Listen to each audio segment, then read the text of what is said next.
Salam sejahtera dan selamat petang kepada pelajar-pelajar yang hadir pada Google Meet hari ini, hadir untuk kelas hari ini, kelas pendidikan moral tingkatan 4, intelek.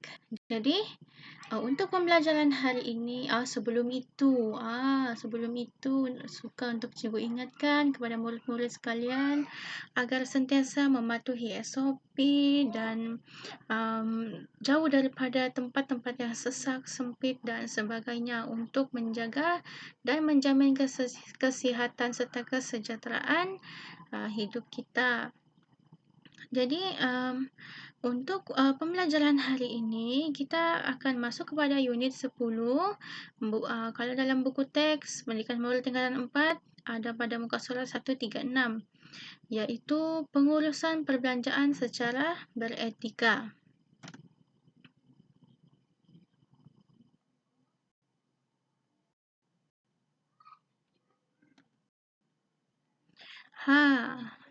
Jadi, pernahkah wang anda habis dibelanjakan dalam masa yang singkat? Sudah tentu pernah kan? Jika kita ni memegang wang yang banyak, sudah tentu kita akan merasa excited untuk menghabiskan wang tersebut. Sama ada untuk membeli apa yang kita hendakkan selama ini ataupun sebaliknya. Okey, untuk pembelajaran hari ini, kita pada akhir pembelajaran nanti, kamu akan dapat Pelajar akan dapat apa? Pelajar akan dapat tahu maksud perbelanjaan beretika, cara menguruskan perbelanjaan secara beretika, perasaan apabila menguruskan perbelanjaan secara beretika dan mengamalkan pengurusan perbelanjaan secara beretika untuk kehidupan ataupun di dalam kehidupan. Okey, sebelum itu kita lihat apa yang dimaksudkan dengan perbelanjaan secara beretika. Jadi, pengurusan perbelanjaan secara beretika ini adalah cara wang dibelanjakan dan diuruskan dengan berhemah untuk mendapatkan sesuatu barangan dan perkhidmatan. Semua tahu kan? Jadi, pengurusan perbelanjaan secara beretika ini maksudnya cara duit kamu digunakan. Bagaimana kamu menggunakan duit kamu untuk perbelanjaan yang berhemah dan beretika, yang berpandukan kepada sebuah perancangan. Okey, jadi kita akan lihat kepada pengurusan perbelanjaan secara beretika. Cara yang pertama adalah menentukan kedudukan kewangan yang dimiliki, iaitu memastikan jumlah wang yang dimiliki dan merancang perbelanjaan berdasarkan wang yang dimiliki. Yang pertama sekali kita perlu memastikan jumlah wang yang kita ada. Berapa duit yang kita ada sebenarnya di dalam duit poket kita. Dan kita perlu rancang perbelanjaan apa yang kita hendak beli itu berdasarkan dengan duit yang kita ada lah. Janganlah kita merancang perbelanjaan yang kita hendak lakukan tetapi tidak ramah dengan wang yang kita miliki. Lihat ini. Tengok gambar tersebut. Dia menerbalikan dompetnya. Sebab apa? Sebab di dalam itu sudah tidak ada wang. Yang ada cuma habuk, debu-debu sahaja. Macam cuci dalam debu lah. Tinggal debu-debu sahaja di dalam, tinggal habuk di dalam dompetnya. Sebab apa? Sebab dia berbelanja, dia tidak merancang perbelanjaannya. Dia tidak merancang perbelanjaannya, iaitu dia berbelanja melebihi wang yang dia ada. Dia tidak membuat peruntukan. Ini quotes untuk kamu semua, untuk kita semua, untuk kita jadikan sebagai inspirasi. Tengok ni, do not save what is left after spending, but spend what is left after saving. Maksudnya, jangan kita simpan apa yang tersisa selepas kita berbelanja. Tapi kita mesti simpan, kita mesti berbelanja apa yang kita telah simpan.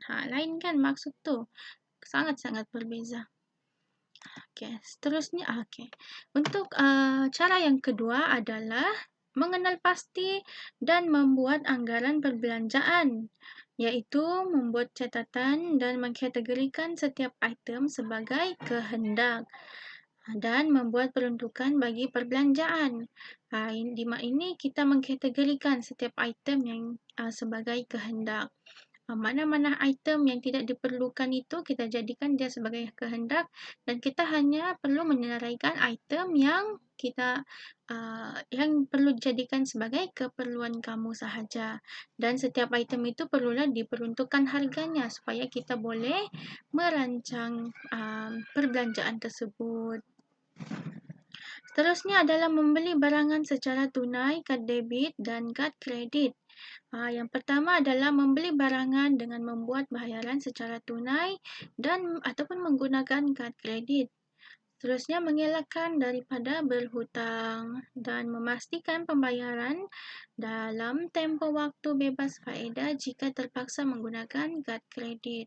Kadang-kadang sekiranya kita terlebih masa tempoh waktu untuk membayar sesuatu perbelanjaan tersebut, dia akan ada faedah ataupun ada bunga, orang cakap ada bunga dia. Jadi untuk mengelakkan bunga tersebut ataupun faedah tersebut, jadi kita perlu membayar dalam tempoh waktu yang telah ditetapkan. Okey, seterusnya mendisiplinkan diri ketika berbelanja. Yang pertama, berbelanja mengikut kemampuan. Kita ini sebagai seorang pengguna ataupun sebagai seorang yang mempunyai duit dan sebagai seorang yang mahu berbelanja, kita perlulah berbelanja mengikut kemampuan, bukannya mengikut orang yang mampu. Kita mengikut kemampuan kita, bukannya ikut kemampuan orang lain. Lain orang, lain kemampuan. Seterusnya, mengelakkan diri daripada membeli barangan berasaskan jenama semata-mata. Ini banyak dalam kalangan kita semua, ataupun dalam kalangan siapa sahaja yang sering membeli barangan hanya disebabkan jenama sahaja, bukannya disebabkan kualiti ataupun disebabkan kepentingan menggunakan barangan tersebut. Seterusnya adalah kita perlu juga mendisiplinkan diri kita ketika berbelanja, iaitu berusaha mencari alternatif lain jika terpaksa membeli barangan mahal. Ini kalau kita mau beli barangan mahal, kita perlu bukan alternatif lain. Contohnya kita mengurangkanlah perbelanjaan kita. Contohnya kita hendak membeli kasut yang mahal, kita terpaksa untuk membeli kasut tersebut sebab jikalau tiada kasut itu kononnya kamu tidak dapat berlari. Jadi kamu terpaksa juga beli kasut tersebut. Jadi kamu perlu kecilkan perbelanjaan kamu untuk kamu supaya kamu dapat membeli barangan mahal tersebut. Okey, seterusnya tidak terpengaruh dengan jualan murah atau jualan dalam talian. Ini yang pertama adalah membuat penelitian harga terlebih dahulu bagi memastikan barang tersebut benar-benar berkualiti. Macam mana ni? Ni kalau di Shopee, di Lazada, kamu perlu membezakan harga dahulu di setiap kedai yang ada di dalam Shopee, di setiap kedai yang ada di dalam Lazada, kamu perlu membezakan dahulu harga-harga tersebut dan kualiti-kualiti yang sama ataupun yang kualiti-kualiti yang tinggi dan harga yang murah, dan kamu pastikan membuat penelitian dan pastikan barang tersebut berpatutan untuk kamu. Seterusnya, membeli barangan-barangan ataupun perkhidmatan yang telah dirancang sahaja. Kamu kata hendak beli sebatang pen sahaja pergi ke kedai buku, tetapi keluarnya keluar dengan 3 troli batang pen. Jangan begitu. Kita hanya berbelanja mengikut apa yang kita rancang. Seterusnya apa? Seterusnya mendapatkan khidmat nasihat sebelum membeli sesuatu barangan. Kita perlu meminta khidmat nasihat ibu bapa, saudara mara, abang kakak dan sebagainya. Sama ada barang itu berpatutan dibeli atau bagaimana. Seterusnya yang akhir sekali adalah mendokumentasikan perbelanjaan, iaitu dengan mencatatkan perbelanjaan yang telah dibuat. Seterusnya menyimpan semua resit pembayaran yang dengan lebih sistematik. Maksudnya di sini resit untuk 28 hari bulan simpan dalam tempat yang sama ataupun simpan dalam fail yang sama. Resit untuk hari seterusnya simpan dalam fail yang sama. Jadi kita boleh anggarkan ataupun kita boleh elakkan daripada berlaku pembaziran ataupun perbelanjaan secara berlebihan. Jadi info tambahan di sini adalah kita perlu tahu hak kita sebagai seorang pengguna. Yang pertama adalah hak untuk mendapatkan keperluan asas. Hak untuk mendapatkan keselamatan, maklumat, membuat pilihan, bersuara, mendapatkan ganti rugi, mendapatkan pendidikan pengguna, mendapatkan alam sekitar yang sihat dan selamat. Okey, kita akan teruskan pembelajaran kita dengan activity wheel names, iaitu pengetahuan tentang pembelajaran. Jadi aktiviti ini adalah kita menggunakan wheel spinning ataupun wheel spinning name. Nama-nama yang telah cikgu letak di sini adalah nama-nama pelajar. Jadi kita akan menggunakan spin ini dengan spin pelajar dan kamu akan menjawab soalan yang disediakan dalam slide. Jadi cikgu pusing.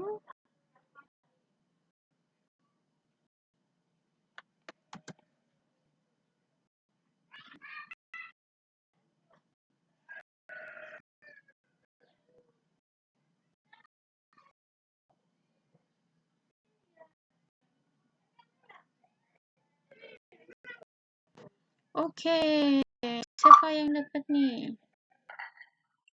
Joshua.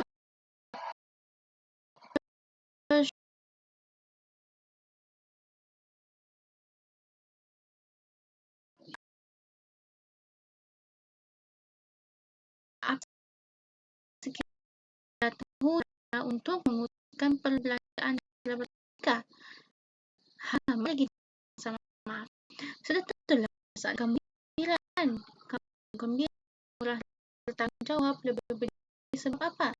Sebab kamu sudah tahu cara menguruskan perbelanjaan secara beretika supaya perbelanjaanmu tidak berlebihan, tidak ada pemborosan dan kamu akan menjadi seorang yang lebih sistematik pengurusan perbelanjaan ataupun pengurusan wang. Okay, betul. Jadi perasaan kamu yang perlu kamu tunjukkan adalah perasaan gembira, bertanggung jawab, berdikari dan sebagainya.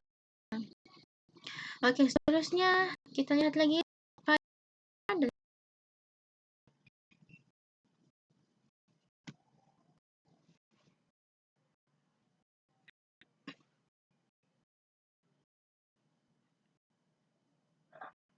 Okey.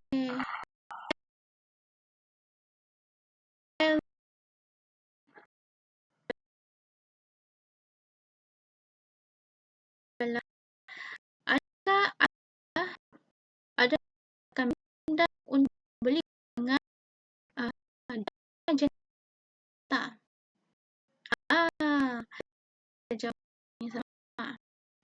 Jadi kamu sudah tahu kamu tidak membeli barangan kerana cinta semata-mata kan? Sebab kamu pelajar yang baik dan kamu yang tahu pengurusan perbelanjaan secara beretika. Jadi kamu akan membeli barangan bukan kerana cinta semata-mata tapi disebabkan oleh keperluan kamu. Sebab itu penting untuk kamu memiliki barang tersebut. Betul tak? Betul kan? Okey. Jadi seterusnya adalah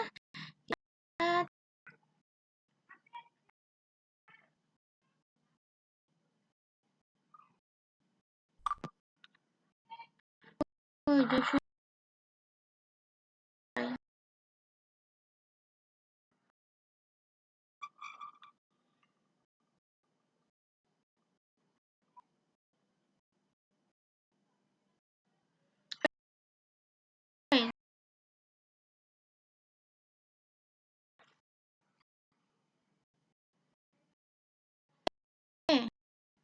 Dua kebaikan menyediakan jadual berbelanja sebelum belanja. Apa maksudnya? Mari kita bincang sama-sama. Dua kebaikan James menyediakan jadual perbelanjaan sebelum berbelanja.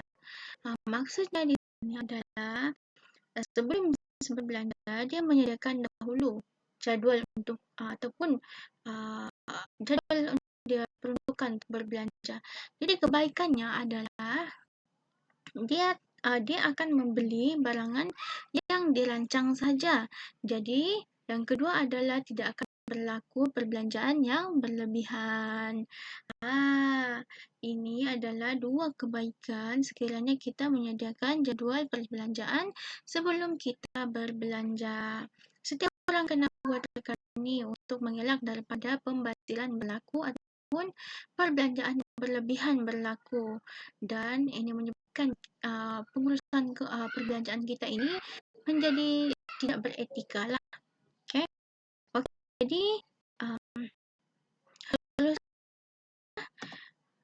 tamat sudah aktiviti kita. Minggu depan kita akan sambung juga aktiviti yang lebih menarik lagi. Dan sekali ini kita akan juga mendapatkan refleksi. Di sini adalah refleksi di sini adalah cikgu harap apa yang kita dapat di sini adalah kamu tahu bagaimana cara pengurusan wang yang secara beretika. Kamu tahu kamu tahu maksud perbelanjaan beretika itu bagaimana, cara pengurusan wang secara pengurusan perbelanjaan secara beretika itu bagaimana, dan selepas ini kamu sudah boleh mengekspresikan perasaan jika kamu melaksanakan cara pengurusan wang secara beretika, dan selepas ini kamu dapat mengamalkan pengurusan perbelanjaan secara beretika. Okey, jadi belajar seterusnya untuk pentaksiran dan penilaian. Cikgu mahu soalan ini, soalan 1 dan 2 kamu jawab dan kamu akan hantar kepada cikgu. Di mana seperti mana yang kita bincang sedikit tentang pentaksiran ini ataupun penilaian ini, di mana seperti mana yang kita lihat adalah di sini disediakan satu jadual, iaitu jadual Ali. Ali menyediakan jadual untuk dia berbelanja ataupun perbelanjaan bulanan si Ali. Dia menyediakan anggaran dan peruntukan untuk bil-bil yang telah disediakan di sini. Jadi untuk soalan yang pertama adalah senaraikan 3 kebaikan Ali menyediakan jadual seperti di atas. Ini sudah kita bincangkan tadi dalam aktiviti, jadi cikgu harap kamu dapat jawab soalan ini. Seterusnya adalah selain menyediakan jadual perbelanjaan, bincangkan 3 tips menguruskan perbelanjaan secara beretika. Ini pun kita sudah bincangkan tadi. Ada tips ni maksud dia apa? Tips ni cara-cara ataupun kaedah-kaedah. Jadi kita tadi sudah belajar berapa kaedah? Kita sudah belajar 6 kaedah pengurusan wang ataupun cara pengurusan wang secara beretika. Jadi cikgu harap lepas ini kamu dapat jawab soalan pentaksiran ini dan hantar kepada cikgu sebelum waktu PDPR ini habis. Okay? Jadi untuk kesimpulannya pembelajaran kita pada hari ini, kita telah belajar maksud pengurusan perbelanjaan secara beretika itu apa, iaitu cara kita menggunakan wang kita secara berhemah agar tidak berlaku perbelanjaan secara berlebihan. Dan kita telah belajar 6 cara bagaimana untuk pengurusan perbelanjaan yang beretika. Dan yang ketiga, kita dalam aktiviti kita telah dapat mengekspresikan perasaan kita dan Dan selepas ini kita akan mengamalkan pengurusan perbelanjaan secara beretika untuk mengelakkan perbelanjaan secara berlebihan. Jadi untuk kesimpulannya, apa yang cikgu dapat sampaikan di sini adalah individu perlu mengatur ataupun menguruskan perbelanjaan secara teratur, ya. Kita perlu mengatur ataupun menguruskan perbelanjaan secara tertib ataupun secara secara sistematik bagi menjamin kesejahteraan hidup. Jadi, sekiranya kita melakukan perkara tersebut, kita mengamalkan perkara tersebut, jadi kita ini akan bebas daripada hutang. Jadi kita akan hidup tenang dan boleh menolong ibu bapa. Okey, jadi ini sahaja pembelajaran kita pada hari ini. Pada minggu depan kita akan kita masih pada unit yang sama dan kita akan belajar kesan dan kepentingan urusan perbelanjaan secara beretika di masyarakat dan masyarakat. Sekian sahaja ini, cikgu harap apa yang kita belajar hari ini kita dapat gunakan dalam kehidupan seharian kita. Jadi, salam sejahtera semua dan terima kasih.